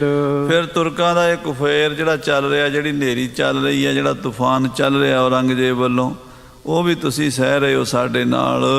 ਮਨ ਮਹਿ ਗਿਣਤੀ ਗਿਣਤ ਵਡੇਰ। ਤੇ ਮਨ ਵਿੱਚ ਕਈ ਤੁਹਾਡੇ ਫੁਰਨੇ ਆਉਂਦੇ ਨੇ, ਕਈ ਖਿਆਲ ਆਉਂਦੇ ਨੇ ਵੀ ਇਹ ਕਰ ਦਈਏ, ਉਹ ਕਰ ਦਈਏ। ਸ਼ੰਕਾ ਕਰੀ ਹਮਾਰੇ ਮਾਹੇ। ਤੁਰਕਾਂ ਦਾ ਇਹ ਵਰਤਾਰਾ ਵੇਖ ਕੇ ਤੁਸੀਂ ਸਾਡੇ ਤੇ ਸ਼ੰਕਾ ਕਰ ਲਈ ਵੀ ਗੁਰੂ ਕੈਦ ਵਿੱਚ ਪੈ ਗਿਆ, ਤੁਸੀਂ ਸਾਨੂੰ ਇਹਨਾਂ ਦੀ ਜੇਲ੍ਹ ਵਿੱਚ ਪਿਆ ਵੇਖ ਰਹੇ ਹੋ। ਇਹ ਸਮਰੱਥ ਹੈ ਕਹਿ ਦੋ ਨਾਹੀਂ। ਤੁਹਾਨੂੰ ਗੁਰੂ ਤੇ ਸ਼ੰਕਾ ਹੋ ਗਿਆ ਵੀ ਗੁਰੂ ਸਮਰੱਥ ਹੈ ਕਿ ਨਹੀਂ। ਹਾਂਜੀ। ਜਾਂ ਤੇ ਸ਼ੀਲਕ ਤੁਵ ਦਿਸ਼ ਗੇਰੇ। ਇਹ ਤੇਰਾ ਸ਼ੰਕਾ ਕੱਢਣ ਲਈ ਰਾਤ ਗੰਨੇ ਦੇ ਛਿੱਲੜ ਜਿਹੜੇ ਸੀ, ਅਸੀਂ ਗੰਨਾ ਚੂਪਿਆ ਸੀ, ਉਹ ਛਿੱਲੜ ਤੇਰੇ ਵੱਲ ਸੁੱਟੇ ਸੀ ਵੀ ਤੈਨੂੰ ਪਤਾ ਲੱਗ ਜੇ ਵੀ ਛਿੱਲੜ ਚੂਪਣ ਵਿੱਚ ਕਿੰਨੀ ਪਾਵਰ ਆ ਜਾਂਦੀ ਹੈ ਗੁਰੂ ਦੇ ਸੀਤ ਪ੍ਰਸ਼ਾਦ ਨਾਲ। ਹਾਂਜੀ। ਤੈਂ ਕਬ ਆਗੇ ਊਖ ਨਾ ਹੇਰੇ। ਹਾਂ, ਤੈਨੂੰ ਅਸੀਂ ਰਾਤ ਛਿੱਲੜ ਇਸੇ ਕਰਕੇ ਦਿੱਤੇ ਸੀ ਗੰਨੇ ਦੇ ਵੀ ਤੈਨੂੰ ਪਤਾ ਲੱਗੇ ਵੀ ਗੁਰੂ ਦੇ ਛਿੱਲੜਾਂ ਵਿੱਚ ਹੀ ਕਿੰਨੀ ਪਾਵਰ ਹੈ। ਕੀ ਤੂੰ ਕਦੀ ਗੰਨਾ ਨਹੀਂ ਚੂਪਿਆ ਅੱਗੇ? ਅੱਗੇ ਵੀ ਤੂੰ ਬੜੇ ਗੰਨੇ ਚੂਪੇ ਹੋਣਗੇ, ਅਸੀਂ ਤੈਨੂੰ ਛਿੱਲੜ ਹੀ ਕਿਉਂ ਚੁਪਾਉਣੇ ਸੀਗੇ? ਪਰ ਉਹਨਾਂ ਗੰਨਿਆਂ ਦੇ ਚੂਪਣ ਨਾਲ ਇੰਨੀ ਪਾਵਰ ਆਈ ਸੀ ਜਿੰਨੀ ਰਾਤ ਆਈ ਹੈ ਤੇਰੇ ਵਿੱਚ। ਇਹ ਗੱਲ ਹੋਰ ਹੈ, ਉਹ ਗੱਲ ਹੋਰ ਹੈ। ਇਹ ਤੈਨੂੰ ਅਸੀਂ ਖੇਡ ਵਿਖਾਈ ਹੈ, ਤੈਨੂੰ ਦੱਸਿਆ ਵੀ ਗੁਰੂ ਦੇ ਕੁੱਤਿਆਂ ਵਿੱਚ ਵੀ ਕਰਾਮਾਤਾਂ ਹੁੰਦੀਆਂ, ਗੁਰੂ ਸਮਰੱਥ ਹੁੰਦਾ, ਗੁਰੂ ਜੋ ਚਾਹੇ ਕਰ ਸਕਦਾ। ਸਿੱਖ ਨੂੰ ਗੁਰੂ ਤੇ ਨਿਸ਼ਚਾ ਨਹੀਂ ਡੁਲਾਉਣਾ ਚਾਹੀਦਾ। ਹਾਂਜੀ। ਸਵਾਦ ਦੇਖਵੇ ਹਿਤ ਇਸ਼ਤਾਰੀ। ਹਾਂ, ਸਵਾਦ ਵੇਖਣ ਵਾਸਤੇ ਤੂੰ ਇੱਛਾ ਕੀਤੀ ਹੋਣੀ ਹੈ, ਤੈਨੂੰ ਅਸੀਂ ਦਿਖਾਤਾ ਸਵਾਦ, ਰਸ ਦਿਖਾ ਦਿੱਤਾ ਹੈ। ਮੁਖ ਮੈਂ ਪਾਏ ਉਚਿਸ਼ਟ ਹਮਾਰੀ। ਤੂੰ ਸਾਡਾ ਸੀਤ ਪ੍ਰਸ਼ਾਦ, ਸਾਡੇ ਮੁਖ ਤੋਂ ਨਿਕਲੇ ਹੋਏ ਗੰਨਿਆਂ ਦੇ ਛਿੱਲੜ, ਉਹ ਤੂੰ ਚੂਸ ਲਏ। ਤਬ ਸ਼ਕਤੀ ਤੁਝ ਮਹਿ ਹੋਏ ਆਈ। ਉਹਦੇ ਨਾਲ ਤੇਰੇ ਅੰਦਰ ਇਹ ਸ਼ਕਤੀ ਪੈਦਾ ਹੋਈ ਜਿਹੜੀ ਤੂੰ ਕਹਿ ਰਿਹਾ ਵੀ ਮੈਂ ਦਿੱਲੀ ਤੇ ਲਾਹੌਰ ਦੀ ਇੱਟ ਖੜਕਾ ਸਕਦਾ, ਤੁਰਕਾਂ ਦੀ ਜੜ ਪੁੱਟ ਕੇ ਖਾਰੇ ਸਮੁੰਦਰ ਸੁੱਟ ਸਕਦਾ, ਔਰੰਗਜ਼ੇਬ ਦਾ ਸਾਰੇ ਪਰਿਵਾਰ ਦਾ ਨਾਸ ਕਰ ਸਕਦਾ। ਇਹ ਤੂੰ ਗੱਲਾਂ ਜਿਹੜੀਆਂ ਕਹੀਆਂ ਨੇ, ਇਹ ਕਈਆਂ ਤੋਂ ਸੱਚੀਆਂ ਨੇ, ਤੇਰੇ 'ਚ ਪਾਵਰ ਸੀ, ਪਰ ਹੁਣ ਅਸੀਂ ਵਾਪਸ ਲੈ ਲਈ ਹੈ। ਆਈ ਕਦੋਂ ਸੀ? ਸਾਡੇ ਗੰਨੇ ਚੂਪਣ ਕਰਕੇ, ਅਤੇ ਹੁਣ ਅਸੀਂ ਵਾਪਸ ਲਈ ਹੈ। ਚਹਿਤ ਜੋ ਹੋਤੋ ਅਬਹਿ ਦੁਖ ਦਿਖ ਰਾਈ। ਜਿਹੜੀ ਤੂੰ ਹੁਣ ਕਰਾਮਾਤ ਦਿਖਾਣੀ ਚਾਹੁੰਦਾ ਸੀ, ਜਿਸ ਸਮੁੰਦਰ ਤੇ ਜਲ ਕਨ ਪਾਵੈ। ਜਿਹੜੇ ਸਮੁੰਦਰ ਚੋਂ ਕਿਣਕਾ ਮਿਲਿਆ ਹੋਵੇ, ਪੁਨ ਤਿਸ ਆਗੇ ਗਰਭ ਜਨਾਵੈ। ਉਹ ਬੂੰਦ ਲੈ ਕੇ ਸਮੁੰਦਰ ਦੇ ਸਾਹਮਣੇ ਨਹੀਂ ਆਕੜਨਾ ਚਾਹੀਦਾ। ਆਖੋ ਸ੍ਰੀ ਵਾਹਿਗੁਰੂ। ਜੋ ਗਰਭ ਹੈ ਉਹ ਬੂੰਦ ਚਿਤੰਤਰ ਸਨਮੁਖ ਸਿੰਧ ਸੋਭਾ ਨਹੀਂ ਪਾਵੇ। ਭਾਈ ਗੁਰਦਾਸ ਸਾਹਿਬ ਜੀ ਲਿਖਦੇ ਹੈ ਵੀ ਬੂੰਦ ਮੁੱਛਾਂ ਨੂੰ ਵੱਟ ਦੇ ਕੇ ਸਮੁੰਦਰ ਨੂੰ ਆਖੇ ਵੀ ਆ ਮੇਰੇ ਨਾਲ, ਜਾਂ ਮੈਂ ਵੀ ਕੁਝ ਕਰ ਸਕਦੀ ਹਾਂ। ਉਹ ਸਮੁੰਦਰ ਕਹਿੰਦਾ ਵੀ ਤੂੰ ਮੇਰੇ ਵਿੱਚੋਂ ਹੀ ਗਈ ਹੈ। ਆਖੋ ਸ੍ਰੀ ਵਾਹਿਗੁਰੂ। ਸਿੱਖ ਦੇ ਕੋਲ ਜਿੰਨੀ ਵੀ ਪਾਵਰ ਹੈ, ਜਿੰਨੀ ਵੀ ਸ਼ਕਤੀ ਹੈ, ਭਾਵੇਂ ਅਧਿਆਤਮਕ ਹੈ, ਭਾਵੇਂ ਸਰੀਰਕ ਹੈ, ਭਾਵੇਂ ਉਹ ਸ਼ਸਤਰਾਂ ਦੀ ਹੈ, ਭਾਵੇਂ ਉਹ ਪੈਸੇ ਦੀ ਹੈ, ਭਾਵੇਂ ਉਹ ਕਿਸੇ ਵਿੱਦਿਆ ਦੀ ਹੈ, ਉਹ ਗੁਰੂ ਦੀ ਸਮਝਣੀ ਚਾਹੀਦੀ ਹੈ। ਜੇ ਉਹ ਕਵੇ ਮੇਰੀ ਹੈ, ਫਿਰ ਉਹ ਸਿੱਖ ਮਾਰ ਖਾ ਜਾਂਦਾ। ਮਹਾਰਾਜ ਕਹਿੰਦੇ ਬੂੰਦ ਨੂੰ ਸਾਗਰ ਦੇ ਸਾਹਮਣੇ ਆਕੜਨਾ ਨਹੀਂ ਚਾਹੀਦਾ। ਹਾਂਜੀ। ਆਪਨ ਆਪ ਕੋ ਕਰਹਿ ਬਖਾਨੈ। ਆਪਣੇ ਆਪ ਨੂੰ ਕਰਤਾ ਬਣਨਾ ਵੀ ਮੈਂ ਵੀ ਕੁਝ ਕਰ ਸਕਦਾ, ਇਹ ਗੁਰਮਤਿ ਦੇ ਵਿੱਚ ਮਨਾ ਹੈ। ਜਿਸ ਤੇ ਲੀਨਸ ਤਿਸ ਨਹਿ ਜਾਣੈ। ਜਿਹਦੇ ਕੋਲੋਂ ਸ਼ਕਤੀ ਲਈ ਹੈ, ਜਿਹਦੇ ਕੋਲੋਂ ਪਾਵਰ ਲਈ ਹੈ, ਉਹਨੂੰ ਹੀ ਭੁੱਲ ਗਏ, ਉਹਨੂੰ ਹੀ ਜਾਣਦੇ ਵੀ ਉਹਨੂੰ ਹੀ ਦਿਖਾਣ ਲੱਗ ਪਏ ਕਰਾਮਾਤਾਂ।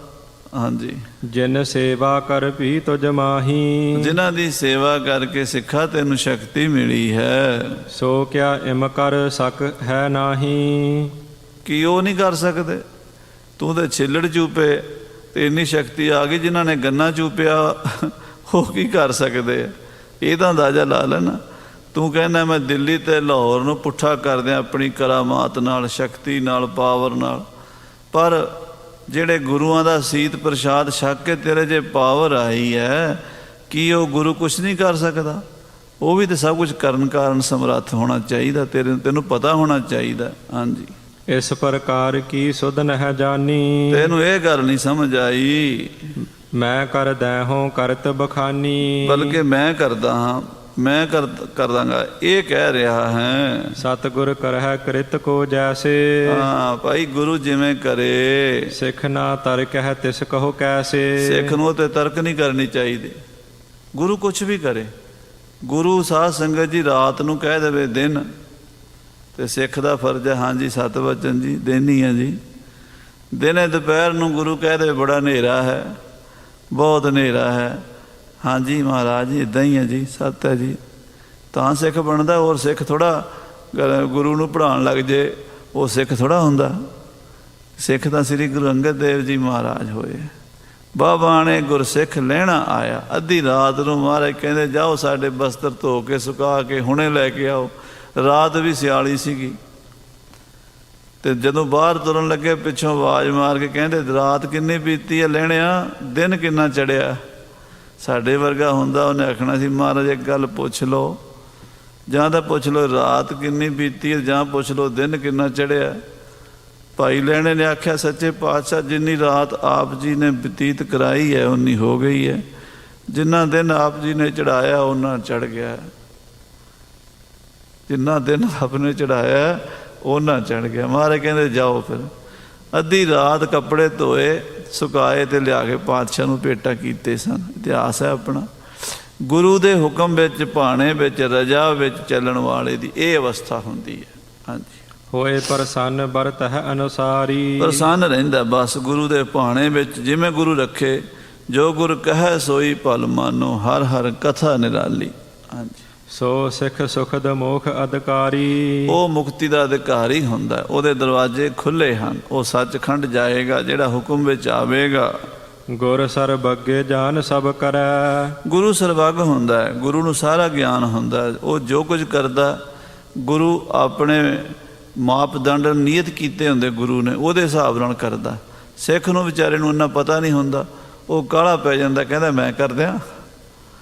ਗੁਰੂ ਨੇ ਲੰਮੀ ਦ੍ਰਿਸ਼ਟੀ ਨਾਲ ਦੇਖਣਾ ਹੁੰਦਾ, ਸਿੱਖ ਦੀ ਦ੍ਰਿਸ਼ਟੀ ਛੋਟੀ ਹੁੰਦੀ ਹੈ। ਇਸ ਕਰਕੇ ਸਿੱਖ ਨੂੰ ਗੁਰੂ ਦੇ ਭਾਣੇ ਵਿੱਚ ਹੀ ਸੁੱਖ ਹੈ, ਆਪਣੀ ਮਰਜ਼ੀ ਨਾ ਕਰੇ। ਸਿੱਖ ਅਲਪਾਗੇ ਗਰਭ ਕਿਆ ਧਰੈ। ਥੋੜ੍ਹੇ ਗਿਆਨ ਵਾਲਾ, ਥੋੜ੍ਹੀ ਨੌਲੇਜ ਵਾਲਾ ਸਿੱਖ ਗੁਰੂ ਦੇ ਸਾਹਮਣੇ ਕੀ ਹੰਕਾਰ ਕਰ ਸਕਦਾ ਹੈ। ਜਾਂ ਤੇ ਸਿਮਰੋ ਸ਼੍ਰੀ ਕਰਤਾਰਾ। ਇਸ ਕਰਕੇ ਭਾਈ ਸਿੱਖੋ ਸਤਿਨਾਮ ਸ੍ਰੀ ਵਾਹਿਗੁਰੂ ਜਪੋ, ਭਾਣਾ ਵੇਖੋ ਕਿਵੇਂ ਵਰਤਦਾ ਹੈ। ਸੋ ਸਭ ਜੀਵਨ ਕੋ ਆਧਾਰਾ। ਉਹ ਜਿਹੜਾ ਪਰਮੇਸ਼ਰ ਸਾਰੇ ਜੀਵਾਂ ਦਾ ਆਸਰਾ ਹੈ ਨਾ, ਉਹਦੇ ਰੰਗ ਵੇਖੋ, ਉਹਦੀ ਖੇਡਾਂ ਵੇਖੋ, ਉਹਦੇ ਚੋਜ ਵੇਖੋ। ਸੁਨਤ ਸਿੱਖ ਕੇ ਬੰਧਨ ਠਾਨੀ। ਕਹਿੰਦੇ ਸਿੱਖ ਨੇ ਮਹਾਰਾਜ ਦੇ ਬਚਨ ਸੁਣੇ ਤੇ ਚਰਨਾਂ ਦੇ ਮੱਥਾ ਟੇਕਿਆ ਤੇ ਆਪਣੀ ਗਲਤੀ ਦੀ ਮਾਫੀ ਮੰਗੀ ਹੈ। ਤੁਮਰੀ ਗਤ ਤੁਮ ਹੀ ਪ੍ਰਭ ਜਾਨੀ। ਇਹ ਮਹਾਰਾਜ ਤੁਹਾਡੀ ਗਤ ਮਿਤ ਤੁਸੀਂ ਜਾਣਦੇ ਹੋ, ਤੁਹਾਡੀ ਗਤ ਮਿਤ ਨੂੰ ਦੂਸਰਾ ਕੋਈ ਨਹੀਂ ਜਾਣ ਸਕਦਾ। ਤੁਰਕ ਅਵਗਿਆ ਕਰਹਿ ਤੁਮਾਰੀ। ਮਹਾਰਾਜ ਮੇਰੇ ਕੋਲੋਂ ਵੇਖਿਆ ਨਹੀਂ ਗਿਆ। ਇਹ ਟਕੇ ਟਕੇ ਦੇ ਬੰਦੇ ਨੇ, ਤੁਰਕ ਨਾ ਇਹਨਾਂ ਨੂੰ ਬੋਲਣ ਦੀ ਅਕਲ ਹੈ, ਨਾ ਖਾਣ ਪੀਣ ਦੀ, ਨਾ ਬਹਿਣ ਦੀ। ਤੇ ਮਹਾਰਾਜ ਤੁਹਾਡੇ ਨਾਲ ਔਖਾ ਬੋਲਦੇ ਨੇ, ਅਵਗਿਆ ਕਰਦੇ ਨੇ, ਤੁਹਾਨੂੰ ਹਵਾਲਾਤਾਂ 'ਚ ਬੰਦ ਕਰਦੇ ਨੇ, ਤੁਹਾਨੂੰ ਕੈਦ ਕਰਦੇ ਨੇ। ਇਹ ਮਹਾਰਾਜ ਮੇਰੇ ਤੋਂ ਵੇਖਿਆ ਨਹੀਂ ਗਿਆ, ਮੇਰੇ ਬਰਦਾਸ਼ਤ ਨਹੀਂ ਕਰ ਸਕਿਆ। ਸੋ ਹਮ ਤੇ ਨਹਿ ਜਾਤ ਸਹਾਰੀ। ਸਤਿਗੁਰੂ ਜੀ, ਉਹ ਬੇਅਦਬੀ ਆਪ ਜੀ ਦੀ ਸਾਥੋਂ ਸਹਾਰੀ ਨਹੀਂ ਜਾਂਦੀ। ਜਾਂ ਤੇ ਤੁਮਰੇ ਨਿਕਟ ਬਖਾਨੀ। ਇਹ ਪਾਤਸ਼ਾਹ ਜੀ ਇਸ ਕਰਕੇ ਆਪ ਜੀ ਦੇ ਚਰਨਾਂ ਵਿੱਚ ਇਹ ਅਰਜ਼ ਕੀਤੀ ਹੈ। ਵਾਸਤਵ ਵਿੱਚ ਸਤਿਗੁਰੂ ਜੀ, ਮੇਰੀ ਇਹ ਆਪ ਜੀ ਦੀ ਸ਼ਕਤੀ ਦੇ ਉੱਤੇ ਕੋਈ ਸ਼ੰਕਾ ਨਹੀਂ ਹੈ। ਮੈਂ ਤਾਂ ਬੇਨਤੀ ਕੀਤੀ ਸੀ, ਮੈਨੂੰ ਆਗਿਆ ਦਿਓ ਤੇ ਮੈਂ ਇਹਨਾਂ ਨੂੰ ਕੁਝ ਰੰਗ ਵਿਖਾਵਾਂ, ਇਹਨੂੰ ਹੱਥ ਵਿਖਾਵਾਂ ਤੁਰਕਾਂ ਨੂੰ। ਸਿਮਹੋ ਪ੍ਰਭੂ ਹਮ ਬੁੱਧ ਅਨਜਾਨੀ। ਮਾਫ ਕਰ ਦਿਓ, ਗਲਤੀ ਬਹੁਤ ਵੱਡੀ ਹੋ ਗਈ ਮਹਾਰਾਜ। ਮੈਂ ਅਣਜਾਣ ਥੋੜੀ ਬੁੱਧੀ ਵਾਲਾ ਹਾਂ। ਬਹੁਰ ਨਾ ਕਰਹਿ ਕਬਹਿ ਉਚਾਰੀ। ਮੁੜ ਕੇ ਇਦਾਂ ਦੀ ਗਲਤੀ ਨਹੀਂ ਕਰਾਂਗਾ, ਇਦਾਂ ਦਾ ਬਚਨ ਮੂੰਹ ਤੋਂ ਨਹੀਂ ਕੱਢਾਂਗਾ। ਜਿਮ ਭਾਵਹਿ ਕੀਜਹਿ ਤਿਮ ਕਰੀ। ਜਿਵੇਂ ਮਹਾਰਾਜ ਆਪ ਜੀ ਨੂੰ ਚੰਗਾ ਲੱਗਦਾ ਹੈ ਉਵੇਂ ਹੀ ਕਰੋ, ਕਿਰਪਾ ਕਰੋ ਤੇ ਆਪਣੇ ਭਾਣੇ ਵਿੱਚ ਰੱਖੋ। ਭਾਣੇ ਵਿੱਚ ਰਹਿਣ ਦੀ ਸ਼ਕਤੀ ਵੀ ਗੁਰੂ ਹੀ ਦਿੰਦਾ, ਉਹ ਵੀ ਤੁਸੀਂ ਦੇਣੀ ਹੈ ਸਤਿਗੁਰੂ ਜੀ।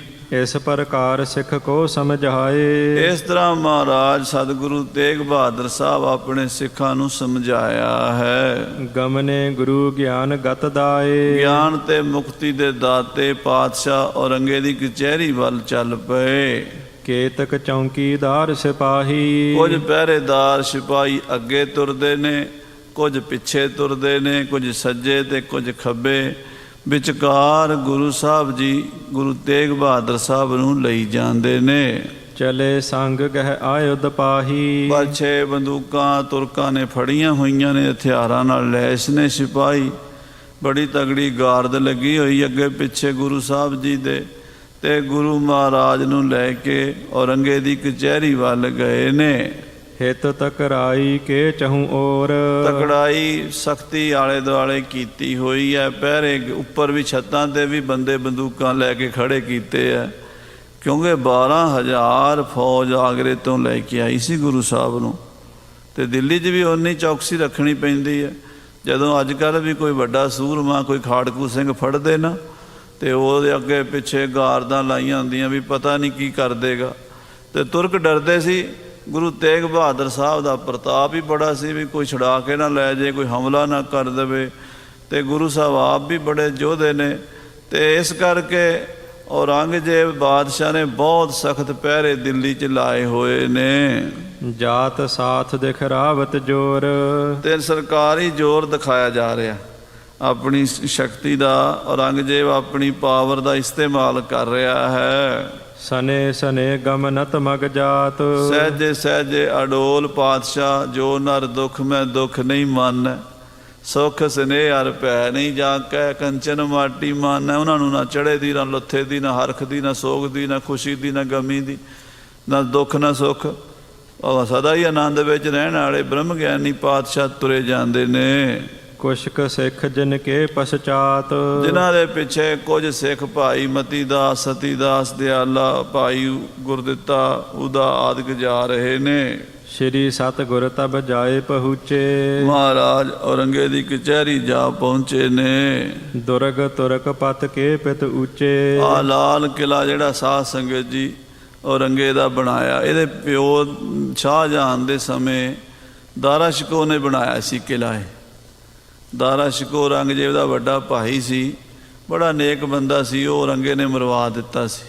ਫਿਰ ਇਹਨੇ ਕਬਜ਼ਾ ਕਰ ਲਿਆ ਦਿੱਲੀ 'ਤੇ, ਪਰ ਹੈ ਲਾਲ ਕਿਲਾ ਬਣਾਇਆ ਸੀ ਦਾਰਾ ਸ਼ਿਕੋ ਨੇ। ਸੋ ਉਹਦੇ ਵਿੱਚ ਸੱਚੇ ਪਾਤਸ਼ਾਹ ਮਹਾਰਾਜ ਗੁਰੂ ਤੇਗ ਬਹਾਦਰ ਸਾਹਿਬ ਨੂੰ ਪੇਸ਼ ਕਰਨ ਲਈ ਲੈ ਗਏ ਨੇ। ਪੁਨਹ ਪੌਰ ਮੈਂ ਭਏ ਪਰਵੇਸ਼। ਲਾਲ ਕਿਲੇ ਦੇ ਦਰਵਾਜ਼ੇ ਸਤਿਗੁਰੂ ਪਾਤਸ਼ਾਹ ਜੀ ਬੜੇ ਹਨ। ਖਰੇ ਛੁਪਟ ਗਹਿ ਸ਼ਸਤਰ ਅਸ਼ੇਸ਼। ਕਿਲੇ ਦੇ ਉੱਤੇ ਵੀ ਆਲੇ ਦੁਆਲੇ ਵੀ ਜਿਵੇਂ ਕੀੜੀਆਂ ਹੁੰਦੀਆਂ ਨੇ ਇਦਾਂ ਫੌਜਾਂ ਖੜੀਆਂ ਕੀਤੀਆਂ ਹੋਈਆਂ। ਥਾਂ ਥਾਂ ਦੇ ਪਹਿਰੇ, ਬੰਦੂਕਾਂ ਤੇਜ਼ ਕਰਕੇ, ਬਰਛੇ, ਬੰਦੂਕਾਂ, ਤਲਵਾਰਾਂ, ਘੋੜਿਆਂ ਦੇ ਵੱਖਰੀ ਫੌਜ ਖੜੀ ਹੈ ਵੀ ਪਤਾ ਨਹੀਂ ਕੀ ਬੰਬ ਡੇਗ ਦੇਣਾ ਗੁਰੂ ਸਾਹਿਬ ਨੇ। ਮਹਾਰਾਜ ਬੜੇ ਸ਼ਾਂਤ ਤੁਰੇ ਜਾਂਦੇ ਆ, ਪਰ ਇਹ ਡਰਦੇ ਆ। ਹਜ਼ਾਰਾਂ ਹੀ ਫੌਜਾਂ ਲਾਈਆਂ ਹੋਈਆਂ ਕਿਲੇ ਦੇ ਅੰਦਰ ਬਾਹਰ। ਪੌਰ ਮਨੋਹਰ ਪਾਹਨ ਕੇਰਾ। ਲਾਲ ਪੱਥਰ ਦਾ ਬਣਿਆ ਹੋਇਆ ਦਰਵਾਜ਼ਾ ਹੈ ਲਾਲ ਕਿਲੇ ਦਾ। ਸ਼ਿਲਪਨ ਚਿੱਤਰ ਵਿਸਾਲ ਉਕੇਰਾ। ਬੜੀ ਚਿੱਤਰਕਾਰੀ ਕੀਤੀ ਹੋਈ ਹੈ, ਬੜੇ ਆਲਾ ਦਰਜੇ ਦੇ ਕਾਰੀਗਰਾਂ ਨੇ ਕਿਲਾ ਬਣਾਇਆ ਹੈ। ਬਹੁਤ ਦੇਸ਼ ਕੇ ਨਰ ਜਹ ਖਰੇ। ਬਹੁਤ ਦੇਸ਼ਾਂ ਦੇ ਲੋਕ ਬਾਹਰ ਖੜੇ ਨੇ, ਬਹੁਤ ਦੁਨੀਆ ਦਰਵਾਜ਼ੇ 'ਤੇ ਖੜੀ ਹੈ। ਕੋਈ ਬਾਦਸ਼ਾਹ ਨੂੰ ਮਿਲਣ ਵਾਲੇ ਨੇ, ਕੋਈ ਨੌਕਰ ਨੇ, ਕੋਈ ਹੋਰ ਨੇ, ਕੋਈ ਫੌਜੀ ਅਫਸਰ ਨੇ, ਕੋਈ ਵਪਾਰੀ ਨੇ, ਕੋਈ ਕਈ ਕਿਸਮਾਂ ਦੇ ਲੋਕ ਖੜੇ ਨੇ। ਨਿਜ ਨਿਜ ਗਰਜ਼ ਅਰਜ਼ ਕੋ ਕਰੇ। ਜਿਨ੍ਹਾਂ ਨੂੰ ਸਰਕਾਰੀ ਕੰਮ ਹੁੰਦੇ ਨੇ ਉਹ ਵੀ ਆਪਣੀਆਂ ਆਪਣੀਆਂ ਗਰਜ਼ਾਂ ਲੈ ਕੇ, ਆਪਣੀਆਂ ਦਰਖਾਸਤਾਂ ਲੈ ਕੇ ਖੜੇ ਨੇ। ਬਾਦਸ਼ਾਹ ਕੋਲੋਂ ਕੰਮ ਕਰਵਾਉਣੇ ਨੇ ਜਿਨ੍ਹਾਂ ਨੇ। ਤਹ ਤੇ ਉਲੰਘਤ ਅੰਤਰ ਗਏ। ਲਾਲ ਕਿਲੇ ਦਾ ਦਰਵਾਜ਼ਾ ਕਾਫੀ ਲੰਮਾ ਹੈ, ਉਹਨੂੰ ਟੱਪ ਕੇ ਲੰਘ ਕੇ ਅੰਦਰ ਪਹੁੰਚੇ ਹਨ। ਜਹਾਂ ਕਚਹਿਰੀ ਦੁਸ਼ਟਨ ਕੀਏ। ਜਿੱਥੇ ਦੁਸ਼ਟਾਂ ਦਾ, ਪਾਪੀਆਂ ਦਾ ਬਾਦਸ਼ਾਹ ਔਰੰਗਾ ਕਚਹਿਰੀ ਲਾਂਦਾ ਹੈ ਦੀਵਾਨੇ ਆਮ ਦੇ ਵਿੱਚ। ਸੰਗ ਸਿੱਖ ਅਰ ਚੌਂਕੀਦਾਰ। ਮਹਾਰਾਜ ਦੇ 5 ਸਿੱਖ, ਭਾਈ ਮਤੀ ਦਾਸ, ਸਤੀ ਦਾਸ, ਦਿਆਲਾ, ਊਦਾ ਤੇ ਗੁਰਦਿੱਤਾ ਤੇ ਚੌਂਕੀਦਾਰ, ਪਹਿਰੇਦਾਰ ਜਿਹੜੇ ਨਾਲ ਮਹਾਰਾਜ ਦੀ ਡਿਊਟੀ ਤੇ ਸਨ। ਦੇਖਤ ਬੜੇ ਬੜੇ ਸਰਦਾਰ। ਪਾਤਸ਼ਾਹ ਪਹੁੰਚੇ। 6.5 ਫੁੱਟ ਪੌਣੇ 7 ਫੁੱਟ ਉੱਚਾ ਕੱਦ ਸੀਗਾ ਸਤਿਗੁਰਾਂ ਦਾ। ਗੋਰਾ ਰੰਗ ਸੀ ਜਿਵੇਂ ਚੰਨ ਚਮਕਦਾ ਹੁੰਦਾ, ਤੇ ਬਹੁਤ ਹੀ ਸੋਹਣੇ ਨੈਣ ਨਕਸ਼ੇ। 6ਵੇਂ ਪਾਤਸ਼ਾਹ ਗੁਰੂ ਹਰਗੋਬਿੰਦ ਸਾਹਿਬ ਦੇ ਪੁੱਤਰ ਜੋ ਸਨ, ਜੈਸਾ ਪਿਤਾ ਉਹੋ ਜਿਹੇ ਪੁੱਤਰ। ਤੋ ਮਹਾਰਾਜ ਦਾ ਨੂਰਾਨੀ ਚਿਹਰਾ ਇਉਂ ਜਦੋਂ ਮਾਰੇ ਗਏ ਨਾ, ਉਹ ਸਾਰਿਆਂ ਦੇ ਰੰਗ ਫਿੱਕੇ ਪੈ ਗਏ। ਸਾਰੀ ਕਚਹਿਰੀ ਦੇ ਇਉਂ ਛਾ ਗਏ ਜਿਵੇਂ ਤਾਰਿਆਂ 'ਚ ਚੰਨ ਸੋਭਦਾ ਹੈ। ਸਾਰੇ ਵੱਡੇ ਵੱਡੇ ਰਾਜੇ, ਮਹਾਰਾਜੇ, ਅਫਸਰ, ਕਾਜੀ, ਮੁੱਲਾ, ਔਰੰਗਜ਼ੇਬ ਗੁਰੂ ਸਾਹਿਬ ਦੇ ਚਿਹਰੇ ਵੱਲ ਦੇਖਦੇ ਰਹਿ ਗਏ ਵੀ ਹੈ ਇੰਨਾ ਪ੍ਰਤਾਪ ਹੈ, ਇੰਨੀ ਚਿਹਰੇ ਤੇ ਨੂਰ ਹੈ। ਹਾਂਜੀ। ਹਿੰਦੂ ਤੁਰਕ ਅਨੇਕ ਨਿਹਾਰਾ। ਹਿੰਦੂ ਤੁਰਕ ਬੜੇ ਬੜੇ ਖੜੇ ਸਨ, ਮੁਸਲਮਾਨ ਅਫਸਰ ਖੜੇ ਸਨ, ਹਿੰਦੂ ਰਾਜੇ ਖੜੇ ਸਨ, ਵੇਖ ਰਹੇ ਸਨ। ਗੁਰੂ ਤੇਗ ਬਹਾਦਰ ਸਾਹਿਬ ਜੀ ਦਰਵਾਜ਼ੇ 'ਚ ਆ ਵੜੇ ਹਨ। ਅਤ ਅਵਗਨ ਕੋ ਕੁਛ ਨਾ ਵਿਚਾਰੈ। ਪਰ ਪਾਪੀਆਂ ਨੂੰ ਪਤਾ ਨਹੀਂ ਵੀ ਅਸੀਂ ਕਰ ਕੀ ਰਹੇ ਹਾਂ। ਐਡੇ ਵੱਡੇ ਪਰਮੇਸ਼ਰ ਨੂੰ ਅਸੀਂ ਆਪਣੀ ਕਚਹਿਰੀ 'ਚ ਬੁਲਾ ਰਹੇ ਹਾਂ, ਉਹਨਾਂ ਦੀ ਪੇਸ਼ੀ ਕਰ ਰਹੇ ਹਾਂ, ਆਪਣੀਆਂ ਜੜ੍ਹਾਂ ਆਪ ਪੁੱਟ ਰਹੇ ਸਨ। ਮੂਰਖਾਂ ਨੂੰ ਇਸ ਗੱਲ ਦੀ ਅਕਲ ਨਹੀਂ ਸੀ। ਸ਼੍ਰੀ ਗੁਰ ਜਬਹਿ ਕਚਹਿਰੀ ਬਰੇ। ਜਦੋਂ ਮਹਾਰਾਜ ਸਤਿਗੁਰੂ ਤੇਗ ਬਹਾਦਰ ਸਾਹਿਬ ਜੀ ਔਰੰਗੇ ਦੀ ਕਚਹਿਰੀ 'ਚ ਪਹੁੰਚੇ, ਚੌਂਕੀ ਤਹਾਂ ਵਿਛਾਵਨ ਕਰੇ। ਔਰ ਸਾਧ ਸੰਗਤ ਜੀ ਪਾਤਸ਼ਾਹ ਦੇ ਵਾਸਤੇ, ਕਿਉਂਕਿ ਔਰੰਗਜ਼ੇਬ ਨੂੰ ਵੀ ਪਤਾ ਸੀ ਕਿ ਇਹ ਗੁਰੂ ਹਨ, ਇਹਨਾਂ ਨਾਲ ਗੱਲਬਾਤ ਪਿਆਰ ਨਾਲ ਹੀ ਕਰਨੀ ਹੈ, ਤੇ ਗੁਰੂ ਸਾਹਿਬ ਦੇ ਲਈ ਬੜੀ ਆਲਾ ਦਰਜੇ ਦੀ ਉੱਚੀ ਚੌਂਕੀ, ਮਹਾਰਾਜ ਦਾ ਤਖਤ ਵੱਖਰਾ ਲਾਇਆ ਗਿਆ। ਸੁਜਨ ਡਸਾਵਨ ਉਜਲ ਜਹਾਂ। ਉਹਦੇ ਉੱਤੇ ਬੜੀ ਸਾਫ ਸੁਥਰੀ ਚੌਂਕੀ ਦੇ ਉੱਤੇ ਵਿਛਾਣਾ ਵਿਛਾਇਆ ਗੁਰੂ ਸਾਹਿਬ ਨੂੰ ਬੈਠਣ ਲਈ, ਗੁਰੂ ਸਾਹਿਬ ਦਾ ਸਤਿਕਾਰ ਕਰਦਿਆਂ ਹੋਇਆ। ਬੈਠੇ ਸ਼੍ਰੀ ਸਤਿਗੁਰ ਜੀ ਤਹਾਂ। ਮਹਾਰਾਜ ਸਤਿਗੁਰੂ ਤੇਗ ਬਹਾਦਰ ਸਾਹਿਬ ਜੀ ਜਾ ਕੇ ਆਪਣੀ ਚੌਂਕੀ ਤੇ ਬੈਠ ਗਏ। ਅਖਿਲ ਕਚਹਿਰੀ ਪੂਰਨ ਪਹੀ। ਸਾਰੀ ਕਚਹਿਰੀ ਭਰ ਗਈ ਖਚਾ ਖਚ। ਵੱਡੇ ਵੱਡੇ ਅਫਸਰ, ਵਕੀਲ, ਕਾਜੀ, ਮੁੱਲਾ, ਉਲਮਾ ਲੋਕ ਬੈਠ ਗਏ ਆ ਕੇ। ਮੁਕਤਾ ਹੀਰਨ ਤੇ ਦੁੱਤ ਨਈ। ਆਹ ਕੋਈ ਹੀਰਿਆਂ ਦੀ ਮਾਲਾ ਗਲ ਪਾਈ ਫਿਰਦਾ ਸੀ, ਕੋਈ ਸੋਨੇ ਦੀ, ਕੋਈ ਕਲਗੀ ਲਾਈ ਫਿਰਦਾ ਸੀ। ਬੜੇ ਸਜੇ ਧਜੇ, ਬੜੇ ਬੜੇ ਵੱਡੇ ਵੱਡੇ ਅਫਸਰ, ਮਹਿੰਗੇ ਕੱਪੜੇ ਪਾਏ ਹੋਏ। ਸੋ ਸਾਧ ਸੰਗਤ ਜੀ, ਇਸ ਤਰ੍ਹਾਂ ਗੁਰੂ ਸਾਹਿਬ ਗੁਰੂ ਤੇਗ ਬਹਾਦਰ ਸਾਹਿਬ ਜੀ ਜਦੋਂ ਕਚਹਿਰੀ 'ਚ ਪਹੁੰਚੇ ਹਨ, ਤੇ ਉਸ ਵੇਲੇ ਮਹਾਰਾਜ ਨੂੰ ਬਾਦਸ਼ਾਹ ਔਰੰਗਜ਼ੇਬ ਨੇ ਬੇਨਤੀ ਕੀਤੀ, ਸਤਿਗੁਰੂ ਜੀ ਇਹ ਦੇਸ਼ ਦੇ ਅੰਦਰ ਹਿੰਦੂ ਮੁਸਲਮਾਨ 2 ਕੌਮਾਂ ਆਪਸ 'ਚ ਲੜਦੀਆਂ, ਮੈਂ ਚਾਹੁੰਦਾ ਇੱਕ ਕੌਮ ਹੋ ਜਾਵੇ, ਲੜਾਈ ਖਤਮ ਹੋ ਜਾਵੇ। ਇਸ ਸਵਾਲ ਦਾ ਜਵਾਬ ਗੁਰੂ ਸਾਹਿਬ ਕਿਵੇਂ ਦੇਣਗੇ, ਉਹ ਕਥਾ ਆਪਾਂ ਅੱਗੇ ਸਰਵਣ ਕਰਾਂਗੇ। ਸਮੇਂ ਦੇ ਲਿਹਾਜ਼ ਨਾਲ ਸਮਾਪਤੀ ਹੈ। ਹੇ ਗੋਬਿੰਦ, ਹੇ ਗੋਪਾਲ।